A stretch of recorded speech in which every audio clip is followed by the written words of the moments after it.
Ladies and gentlemen, thank you so much for coming tonight to our third shortlist screening to support the EE Rising Star Awards. My name is Chris Mandel. I'm the features editor at Shortlist, and I'm joined by Florence Pugh.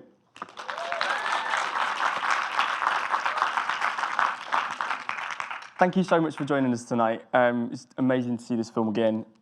Can you tell us a bit about, first of all, how you approached Catherine as a character and what you knew about her life before she got married? Because as it starts, we see her kind of get married off and doomed to this life with this horrible family. But what do you know about her life before then? So I think it is worth saying that when we filmed Lady Macbeth, I feel like I'm quite quiet. Am I quiet or can you hear me? All good? All right. When we filmed Lady Macbeth, there was a scene beforehand where she was seen with a child on a beach, and she was supposed to be kind of like a tutor to this family. And when she was sold with the piece of land, she was sold to those lovely men that she then married into. So that we did actually film those scenes, but when they came to edit it, they realized that they actually, well, Will thought that it was better that we meet her when she meets the rest of that household. And we meet her when she's down the aisle, she's about to say I do, and it's all a little bit too late to turn around. And at the time, I was quite upset about that because I quite liked, obviously we see Catherine in a particular state all the way through the film, and I quite liked seeing a little bit of warmth and kind of tenderness to her before she started killing everyone. And I was a little bit bummed out about that. And Will then obviously said, well, if we're going to follow Catherine's story, then let's follow her when she's as scared and as, I suppose, interested as she is. So I got that. But where I think Catherine is beforehand, I never ever, when reading it or filming it, I never felt that she was a villain. I never thought that she was a monster. I think that she always acted in a particular way because of the circumstances that she was put in. And I still today don't think that she's a bad person or a nasty person. I think she does awful things. So where I like to think she started before the film was as any 16-year-old girl was at that time. I think she's just caught up in something very particular, and she starts smothering children. A very specific set of circumstances. Exactly. And it's about one woman trying to survive, isn't it, in this really difficult situation. She has to use everything that she has to hand because so much is taken away from her at a young age. What was it like filming then? Tell us a bit about where you filmed that and the estate that you were on, because it's an absolutely incredible place. Yeah, so we filmed just outside of Durham. Will, actually, the director, William Oldroyd, he went to university there, and he knew that area well, and he knew how he wanted to set Lady Macbeth out. And where we filmed was this estate, and it was actually the Earl of Durham's estate, well, was once. And this entire grounds was this amazing house that no one was living in, no one was using, and it was completely empty. And it still had some of, obviously all the architect on the inside, the design was still as it was. And this estate was once a Victorian zoo, one of the first zoos. So actually the reason why it closed down, it wasn't made for that, but it ended up becoming. The reason why this zoo closed down was because too many of the chimpanzees kept on running onto the main road, which I thought was quite amazing. So they have all these drawings of these, lions and monkeys, and actually where I get married in the church was the lizard hut or the lizard house, where they kept all the lizards and snakes and the cold-blooded animals. But yeah, wow, I know, it's kind of cool. But yeah, that's where we filmed. And for filming wise, we only really had one location, so production office was set up there. And usually when you're filming, you always lose days in amongst the shoot to travel, because you have to travel the entire cast and crew and location to wherever you're going.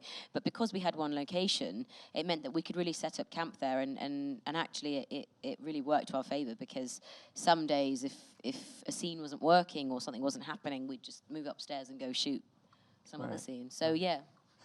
Tell me a bit about how you transformed into Catherine, because watching the scene where her corset gets put on, I mean, that made my ribs hurt just watching it. So what was it like with the way that she is made up, and then how did that help you become her? People have always asked me how I prepared for Catherine, and I didn't, in a funny way. I didn't ever feel like Catherine was calculated. I always thought that she was instinctive. And so I thought, well, I'm never, ever, ever going to know how it feels to shoot a horse or how to smother a child. So there was no point in me guessing, because I think that's the worst thing to do. So I tried to trust myself and tell myself that, well, there is no preparation for that. I can't force myself to put on a performance, because I have no idea how it feels to try and to bury a horse. So lots of those scenes I tried to not really think about, and I tried to live in them when I was doing it. Not in a horrible way, but in a way where I didn't really want to have that in my head. So lots of my preparation was completely down to the costume and down to the corset. And when I first had my costume fitting, Holly Waddington, who was the costume designer, put me in a corset and was putting on all these original garments on me. And I was quite excited about corsets, because as a kid, I always wanted to either go into clothes or go into acting or performing. So I was always excited about materials and how things worked. And I was like, yeah, I'm going to be in a corset. This is amazing. And I've always thought that corsets they are really beautiful. They're a work of art. And I remember asking Holly all these questions about this corset, and she was putting me in it and just realizing that it was a different type of breath. And about an hour into my fitting, I got these awful back pains, really, really awful. And they made a corset for me, so it was for my body, and it was obviously made of kind of modern give, so that I wasn't, strapped in with whale bones, which is what they were originally made from. But I started realizing that you are completely caged in your clothes, especially in all the big dresses and all the big crinolines. That was the point. And I noticed that when you're in those corsets and when you're in those dresses, if you eat, you use breathing space to fill your stomach with food. So you end up becoming silenced. And I would only realize this when I was doing it. And it's so interesting, because when women go on about wearing corsets, it is completely true. You cannot breathe. And if you are to do anything, you have to have someone to go to the loo with you, let alone help you bend over and put your shoes on. So I just found that fascinating. And if I knew that I didn't like wearing the corset, then you can sure bet that Catherine hated wearing the dresses. So we started putting that into the script. We started making sure that whenever Catherine was in a corset, she wasn't as free, she wasn't as creative. And whenever the boys leave home, she's always either in a nightie, in a dressing gown, or she's naked. And being happy as Larry and eating. I wanted her to be eating when she wasn't in a corset. So that played a massive part in my preparation, because it affects absolutely everything. You walk differently, you talk differently. Whole thing. Yeah. One of the things I really like about Catherine is that even from the start, she's quite defiant to the people that have effectively imprisoned her. And even when you're laughing at your husband, I just found that so different to the way that especially in period films, the women are often beaten down and it's so miserable. But there is this spark in her from the start, I think, that do you think she knows then that she wants to kind of find a way out, or is it something that only happens when she meets Sebastian? I don't think she's ever planned it. I think things happen because they do. But one thing that I always loved, and I even remember when I was reading it was how confident she was for letting everybody know how she feels.